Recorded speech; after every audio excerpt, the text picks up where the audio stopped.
My name is Florie Kennedy, and I am the mother of Dale Keevy, James Lee Kennedy, and Paul Allen Kennedy. I am the grandmother of Jay Keevy, Mary Jo Hollis, Kelly Kennedy, Jeannie Kennedy, Snowden Kennedy, and John F. Kennedy.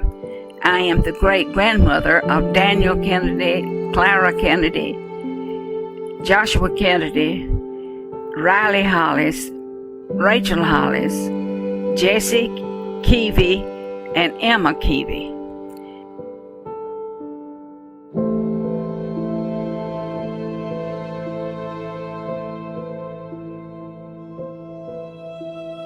This is just a thing that I'm doing so that you will know what it was like in my childhood and what it was like to grow up in the country.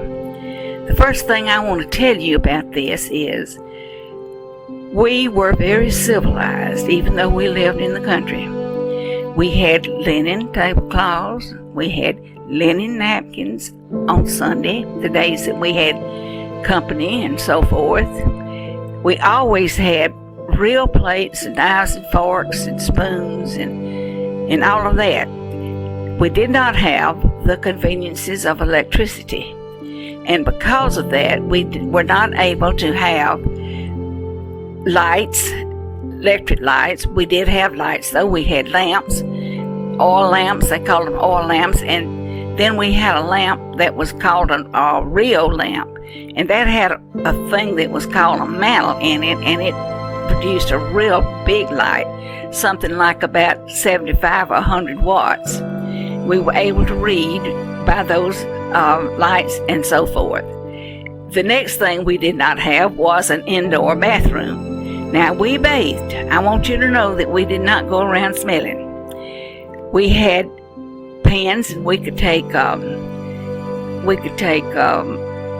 little spit baths, as you call them today. And like Dolly Parton says, you washed down as far as possible, and then you washed up as far as possible, and then you washed possible.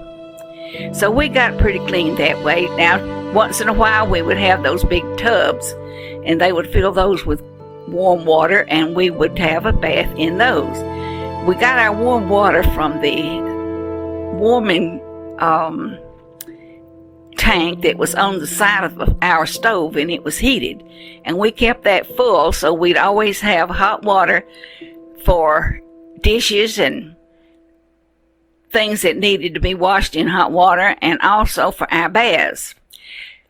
It was kind of inconvenient, but that's all right. We got along fine. We didn't know any better. And then another thing that we had that was really important, we had the outdoor toilet. And ours, when we lived at Gay, was made by federal specifications. It was a round metal. It was like a tin roof, but it was round. It was on a cement slab. It had a good roof on it, but roof was raised just a little bit at the top so that the odor could escape when you went to the bathroom.